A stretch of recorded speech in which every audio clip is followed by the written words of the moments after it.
Hey friend, Roger Christofferson here again with another First Listen review. Boy, do we have an interesting one today. This one I didn't even know was being released until yesterday, and as soon as I saw it, I went and got it. It's the artist known as the White Buffalo. It actually is it's one man band. Jake Smith. He actually has a band, but he is known. Tagged himself the White Buffalo. Has always used that name, as far as I know, in his musical career. A lot of people might know him as I knew him or found him. It was from the Sons of Anarchy series, or as I like to annoy people and say, Sons of Anarchy. And he did several songs in there. He did some with the Forest Rangers, including the last song for the closing scene of the final season there, that Come Join the Murder, that everybody has probably heard a few times. If not, good song, you should check it out. This is his 8th album. Didn't even know it was coming out. Did a little bit of reading up on it before I got it, because it caught me by surprise here. It's album number 8 for him. Follow-up to his On the Widow's Walk album from back in 2020, so it's only been a couple years. He's been pretty prolific. If you're not familiar with his style of music, he I guess it would be kind of classified as Americana, folk, country, a little bit of rock sometimes. But I guess with this one, his plan was to try something a little different and throw his listeners a curveball and keep them guessing, I guess is how he worded it. They did this album in 11 days, 12 songs, written, recorded, and all that within 11 days.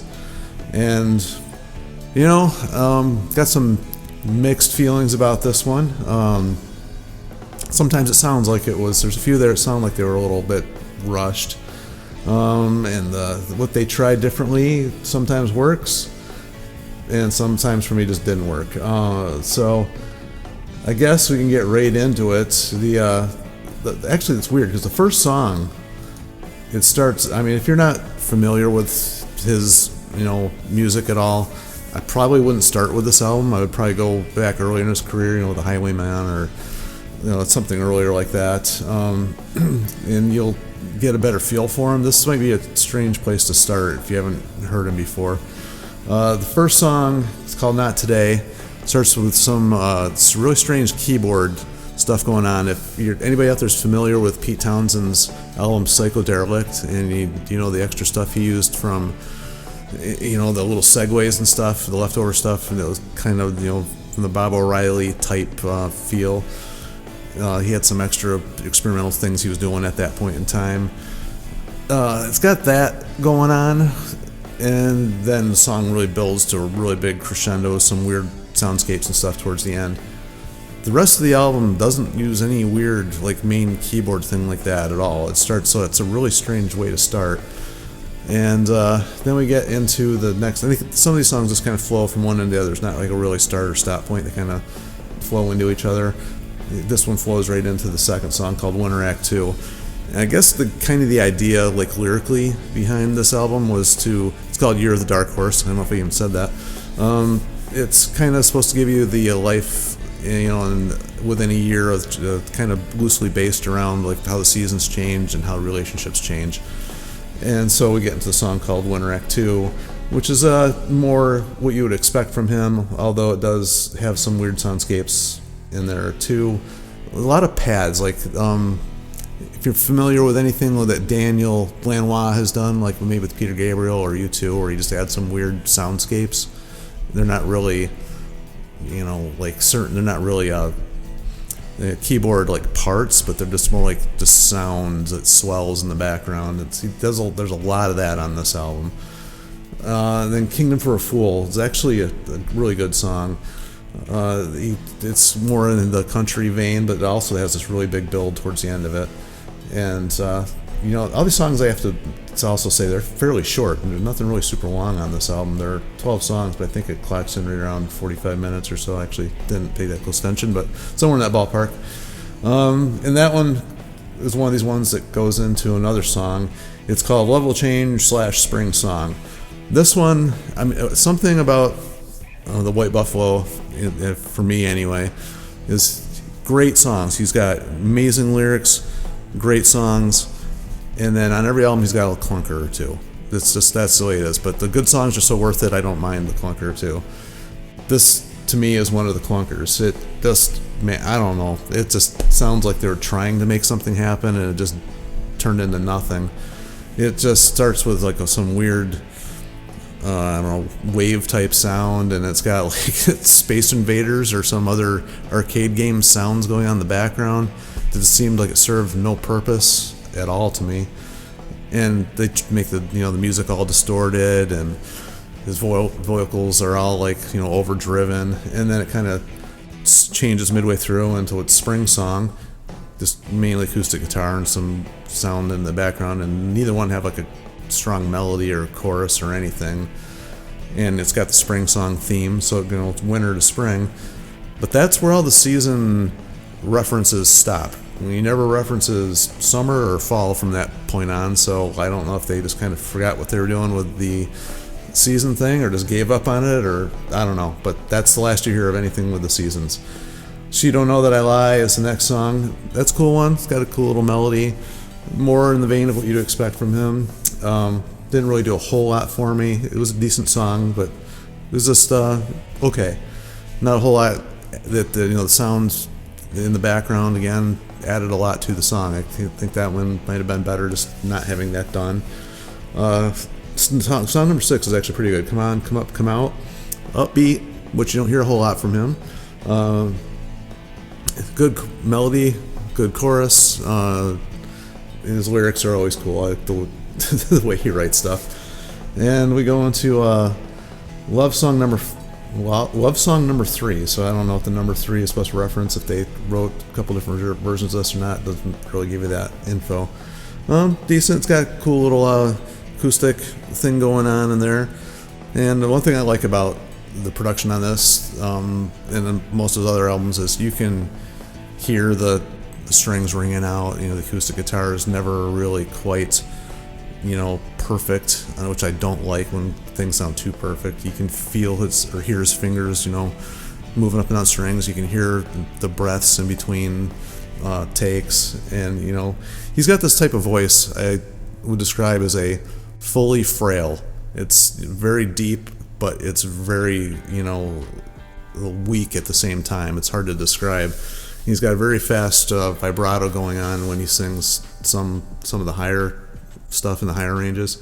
I guess if you listen to like older stuff in Johnny Cash's career when he had Rick Rubin producing some stuff, how Johnny has a deep voice but it's frail at the same time. That idea, but the White Buffalo has a little bit of a higher range and a little bit more of a vibrato than Johnny Cash did. You get that in this song. Now, track number 8, weird. This one's weird again.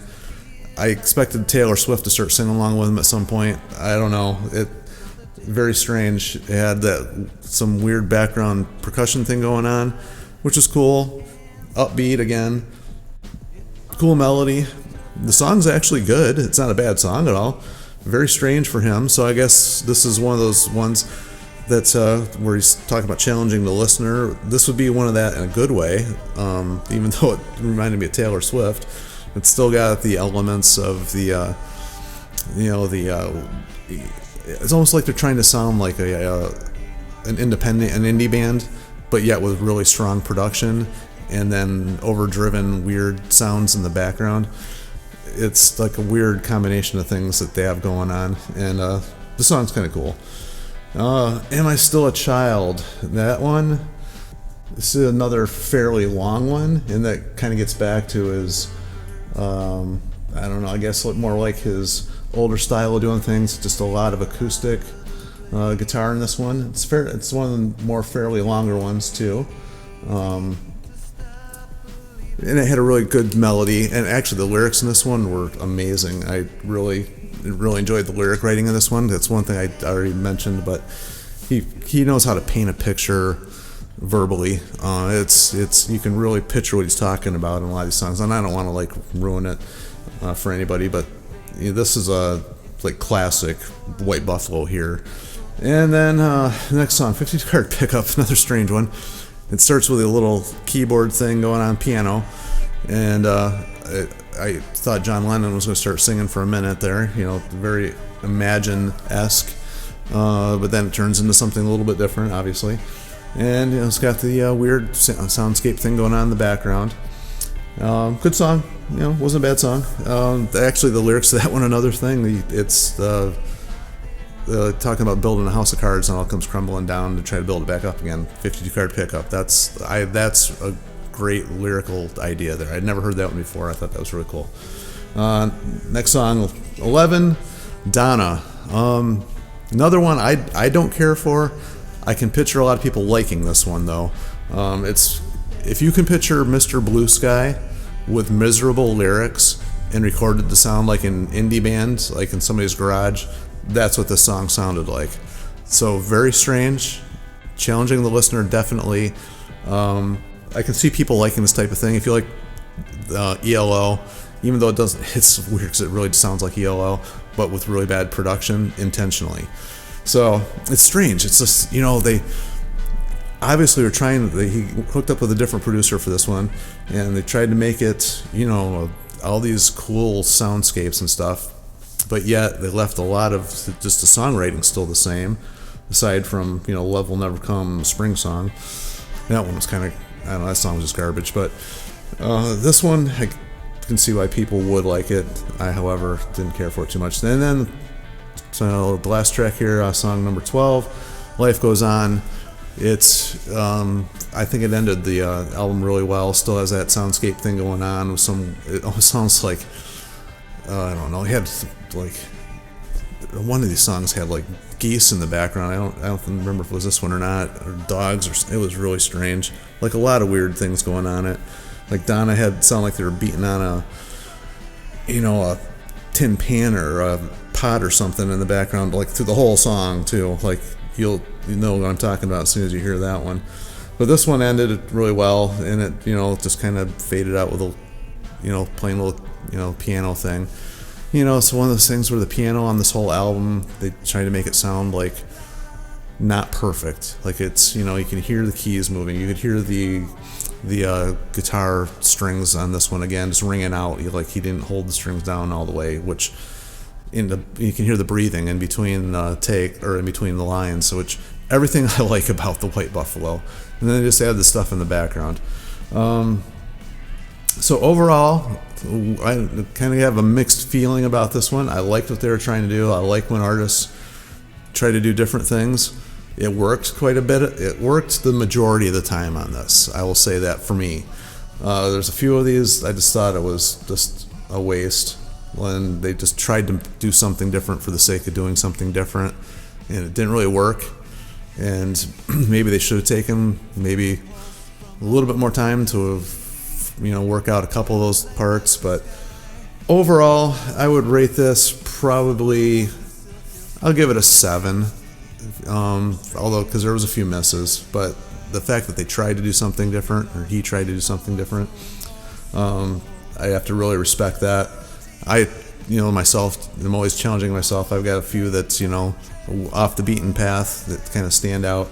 I think there's a lot of bands that do that. Sometimes it works, sometimes it doesn't. I think the majority of this one worked.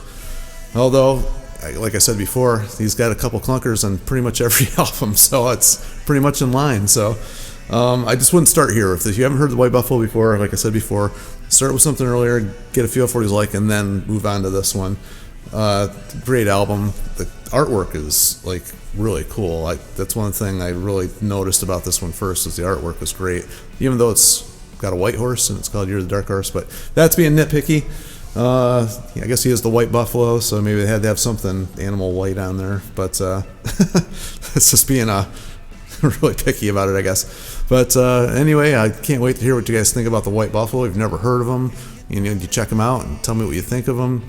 What's your favorites if you have listened to him before, from past stuff that he's done a lot of soundtrack stuff too. I mean, he's done some other movies where he's got songs and some soundtracks, like Safe Haven, I don't know, The Punisher was one of the other ones. I don't know, I'm kind of drawing a blank on what else he's done, but anyway, yeah, check it out, like, subscribe, share, tell everybody, all that fun stuff. And I'll talk to you guys later. See ya.